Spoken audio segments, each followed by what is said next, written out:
Bambiro. La cosa en la ventana. Era sábado, el día en que sus padres salían de casa por la noche. ¿A dónde vais hoy?, quiso saber Anton por la tarde, cuando su madre se estaba poniendo los rulos en el baño. Ah, dijo la madre, primero vamos a cenar y luego quizá a bailar. ¿Cómo quizá?, preguntó Anton. No lo sabemos todavía. ¿Acaso es tan importante para ti, hijo? No, gruñó Anton. Preferiría no confesar que quería ver la película policíaca que empezaba a las 11. Pero su madre ya había sospechado. Anton, ¿no querrás por casualidad ver la televisión? Pero, mamá, ¿cómo se te puede ocurrir eso? Afortunadamente, su madre había vuelto a la tarea de rizarse el pelo, de modo que ya no podía ver cómo el rostro de Anton se ponía colorado. Quizá vayamos también al cine, dijo ella. En todo caso, no volveremos antes de medianoche. Se había hecho de noche y Anton estaba solo en la casa. Estaba en pijama, sentado en la cama. Se había subido el cobertor hasta la barbilla y leía La verdad sobre Frankenstein. La historia tenía lugar en una feria anual. Un hombre con un abrigo negro ondeante acababa de salir a escena para anunciar la aparición del monstruo. Entonces sonó el despertador molesto. Anton levantó la vista de su libro. ¡Ah! Ya casi las 11. Quedaba el tiempo justo para encender la televisión. Anton saltó de la cama y apretó el mando de encendido. Entonces volvió a arrellanarse en su cobertor y esperó a que lentamente apareciera la imagen. Pero aún ponían el programa deportivo. La habitación estaba bastante lóbrega y sombría. King Kong, en el póster de la pared, hacía una mueca horrenda que iba bien con el estado de ánimo de Anton. Se sentía salvaje y abandonado, como el único superviviente de una catástrofe marítima, náufrago en una isla del sur habitada por caníbales. Y la cama era su madriguera, suave y cálida. Y si quería podía esconderse en ella y no dejarse ver. Había un montón de víveres delante de la entrada de la cueva. Solo faltaba el agua de fuego. Anton pensó, anheloso, en la botella de zumo de manzana que había en la nevera, pero hasta ahí había un largo camino a través del oscuro pasillo. Debería regresar nadando al barco, pasando al lado de los tiburones sedientos de sangre que solo esperaban sus víctimas. Brr. Pero, ¿no morían los náufragos mucho más por la sed que por el hambre? Por tanto, se puso en camino. Odiaba el pasillo, con la lámpara eternamente rota que nadie reparaba. Odiaba los abrigos que se balanceaban en el ropero y que parecían ahogados. Y ahora le daba miedo incluso de la liebre disecada en el cuarto de trabajo de su madre, a pesar de que otras veces a él le gustara tanto asustar con ella a otros niños. Finalmente había llegado a la cocina, sacó de la nevera la botella de zumo de manzana y cortó una gruesa rebanada de queso.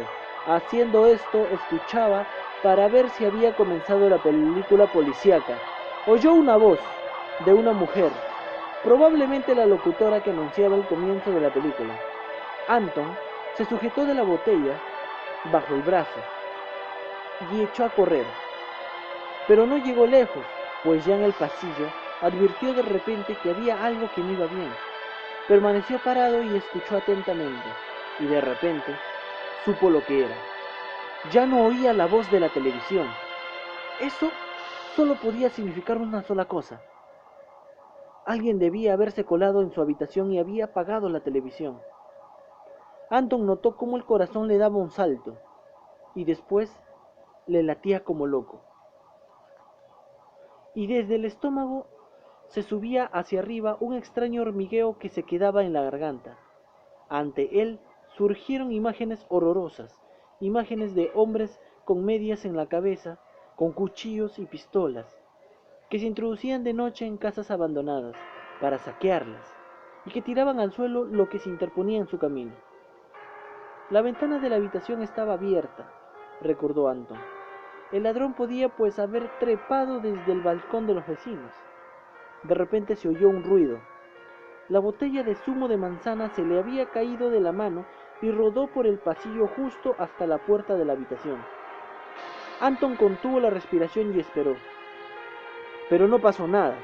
¿Acaso el ladrón eran figuraciones? ¿Solo era su imaginación? Pero entonces, ¿por qué ya no funcionaba la televisión? Levantó la botella y abrió cautelosamente la puerta de su habitación. Llegó hasta su nariz un curioso olor enrarecido y a moho, como el del sótano, y así como si hubiera quemado algo. ¿Vendría de la televisión? Rápidamente retiró el enchufe. Probablemente se habían quemado los cables. Entonces Anton oyó un extraño crujido que parecía venir de la ventana. Y de pronto creyó ver detrás de las cortinas una sombra que se perfilaba en la clara luz de la luna. Muy lentamente, temblándole las rodillas, se aproximó de puntillas. El extraño olor se hizo más fuerte. Olía como si alguien se hubiera quemado o hubiera quemado algo. También el crujido se hizo más fuerte. De repente Anton se quedó parado como si hubiera echado raíces. En el alféizar, delante de los visillos que flotaban con la corriente del aire, estaba sentado algo y lo miraba fijamente. Tenía un aspecto tan horrible que Anton pensó que iba a caerse muerto. Dos ojos pequeños e inyectados en sangre relampeaban frente a él desde un rostro blanco como la cal. Una cabellera peluda le colgaba en largos mechones hasta una sucia y negra capa. La gigantesca boca roja como la sangre se abría y cerraba, y los dientes, que eran extraordinariamente blancos y afilados como puñales, chocaban con un rechinar atroz. Y Anton se le erizó el pelo y se le detuvo la sangre de las venas. La cosa de la ventana era peor que King Kong, peor que Frankenstein y peor que Drácula. Era lo más espantoso que Anton había visto jamás. A la cosa parecía divertirle ver temblar a Anton, con un miedo de muerte, pues ahora hizo con su gigantesca boca una mueca horrorosa con la que dejó completamente al descubierto sus colmillos, agudos como agujas y muy salientes. ¡Un vampiro!, gritó Anton, y la cosa contestó con una voz que parecía salir de las más lóbregas profundidades de la tierra. Sí, señor, un vampiro. Y de un salto había entrado ya en la habitación, colándose delante de la puerta. ¿Tienes miedo?, preguntó. Anton no pudo articular ni un sonido. Pues estás bastante flojucho. No hay mucho que sacar, creo yo. El vampiro lo examinó con una mirada salvaje. ¿Y dónde están tus padres? Eh, ellos están en, en el cine, tartamudeó Anton. Ya, ya. ¿Y tu padre? ¿Está sano? ¿Buena sangre? Al decir esto el vampiro se rió para sí y Anton vio brillar los colmillos a la luz de la luna. Como tú seguramente sabes, nosotros nos alimentamos de sangre. Yo tengo una sangre muy mala, tartamudeando. Siempre tengo que tomar pastillas. Pobre de ti. El vampiro dio un paso hacia Anton. ¿Eso también es verdad? No me toques, gritó Anton, intentando hacerse a un lado. Chocó precisamente con la bolsa de los ositos de goma que estaban delante de su cama, y estos rodaron por la alfombra. El vampiro soltó un estruendo y una estruendosa carcajada. Sonó como un trueno. Mira, ositos de goma. ¡Qué monada! Cogió un osito. Antes yo también tenía siempre algunos, susurró, las de mi abuela. Se metió el osito de goma en la boca y lo masticó de un lado a otro durante un rato. De repente lo escupió, lanzándolo en un arco elevado, y empezó a dar graznidos y a toser. Al mismo tiempo, profería los más espantosos juramentos y maldiciones. Anton aprovechó la ocasión para ponerse a cubierto tras el escritorio, pero el vampiro se había quedado tan débil por el ataque de tos que se hundió en la cama y no se movió durante minutos. Entonces sacó debajo de la capa un gran pañuelo manchado de sangre y se limpió larga y detenidamente la nariz. Esto solo puede pasarme a mí, sollozó. Mamá me lo había advertido categóricamente. ¿Por qué advertido?, preguntó curioso Anton. Detrás de su escritorio se sentía considerablemente mejor. El vampiro le lanzó una mirada colérica, porque uno, como vampiro que es, tiene un estómago sensible, tonto. Lo dulce es veneno para nosotros. A Anton le dio verdadera pena. ¿Puedes aguantar entonces el zumo de manzana?, quiso saber. El vampiro dio un grito de espanto. ¿Quieres envenenarme?, bramó. Perdóname, por favor, dijo espantado Anton. Solo pensaba que... Está bien. Al parecer el vampiro no se lo había tomado a mal. Realmente es un vampiro muy simpático, pensó Anton, a pesar de su aspecto horroroso. De cualquier modo, él se había imaginado mucho más horribles a los vampiros. ¿Eres ya viejo?, preguntó. Viejísimo. Pero si eres mucho más bajo que yo. ¿Y qué? Es que morí precisamente cuando era niño. Ah, vaya. Con eso no había contado antes. Y ya estás, quiero decir... ¿También tienes una tumba? El vampiro reprimió de la risa. Y puedes visitarme cuando quieras, ¿ah? Pero solo después de ponerse el sol. Durante el día dormimos. Lo sé, presumió Anton. Al fin podía mostrar lo que sabía todo sobre vampiros. Cuando los vampiros se exponen al sol mueren. Por eso por las noches tienen que apresurarse para estar antes del amanecer de nuevo en las tumbas. Un chico listo, dijo sarcástico el vampiro. Y cuando se sabe dónde yace el alguno, se le debe atravesar el corazón con una estaca de madera, prosiguió Anton. Esto no hubiera debido decirlo, pues el vampiro propurrió en un bramido desgarrador y se abalanzó sobre Anton. Pero Anton fue más rápido. Con la velocidad del rayo se deslizó por debajo del escritorio y se apresuró hacia la puerta, seguido de cerca por el vampiro, que bufaba de coraje. Poco antes de la puerta el vampiro lo había alcanzado. Ahora se acabó, pensó Anton. Me va a morder. Todo su cuerpo temblaba. El vampiro estaba de pie ante él, respirando con dificultad. Sus dientes hacían un atroz clic-clac y sus ojos relucían como carbones ardientes. Cogió a Anton y lo zarandeó. Si hablas otra vez de la estaca de madera, puedes hacer tu testamento. ¿Entendido? Sí, sí, sí, tartamudeó Anton. No quería molestarte en lo absoluto. De verdad que no. Siéntate, ordenó bruscamente el vampiro. Anton obedeció y el vampiro empezó a andar de un lado a otro de la habitación. ¿Y qué hago yo ahora contigo?, exclamó. Pues podríamos escuchar discos, propuso Anton. No, gritó el vampiro. O jugar al endemoniado, no. O debo enseñarte mis postales, no, y otra vez no. Entonces tampoco se me ocurre nada, dijo desconcertado Anton. El vampiro se había quedado parado delante del póster de King Kong. Se le escapó un grito salvaje. ¡Este mono!, gruñó arrancando el cuadro de la pared y rompiéndolo en 1000 trocitos. Esto es una canallada, protestó Anton. Mi póster favorito. Bueno, ¿y qué?, sisió el vampiro. Ahora había descubierto los libros de King Kong en la estantería y hacía revolotear página por página, rasgadas por la mitad hacia la cama. ¡Mis libros! Todos comprados con mis propinas. De pronto el vampiro se detuvo. Una sonrisa de satisfacción apareció en su rostro. ¡Drácula!, leyó a media voz. Mi libro favorito. Miró a Anton con ojos radiantes. ¿Puedo tomar este prestado? Por mí está bien, pero hay que devolverlo.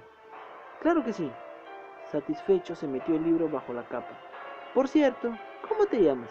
Anton. ¿Y tú? Rudiger. ¿Rudiger? Anton estuvo a punto de desternillarse de risa, pero pudo reprimirse a tiempo.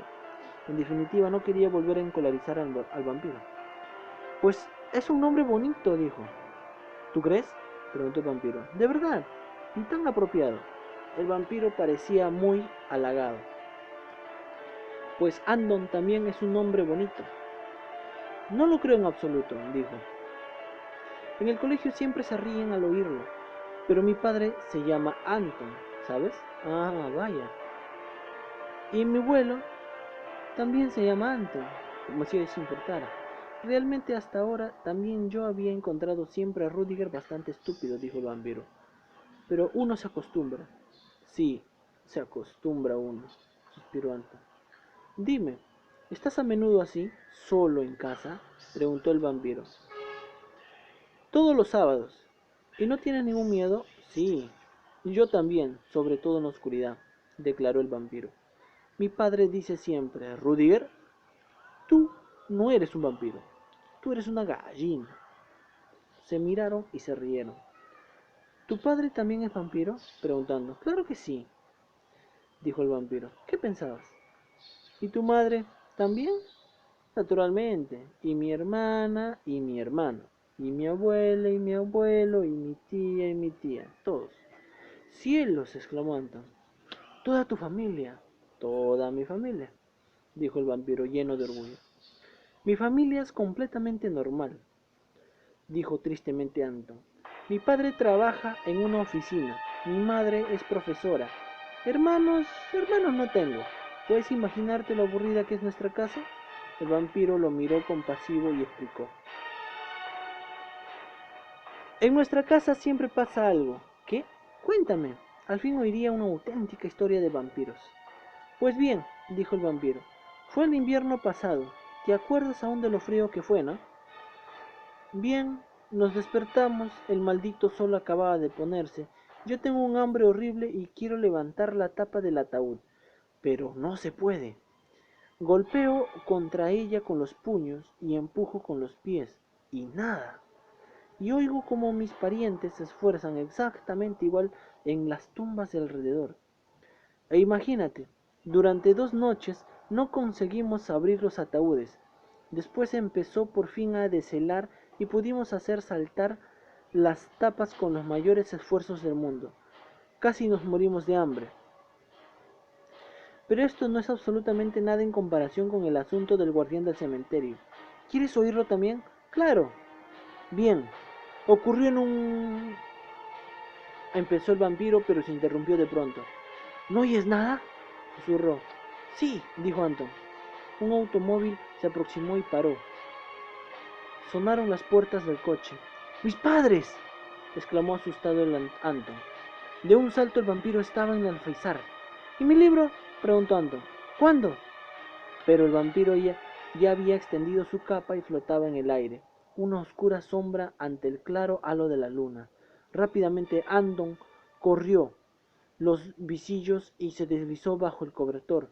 Oyó cómo abrían la puerta de la casa y su padre decía: ¿Ya lo ves, Helga? Todo en calma. Segundos después, Anton estaba ya durmiendo.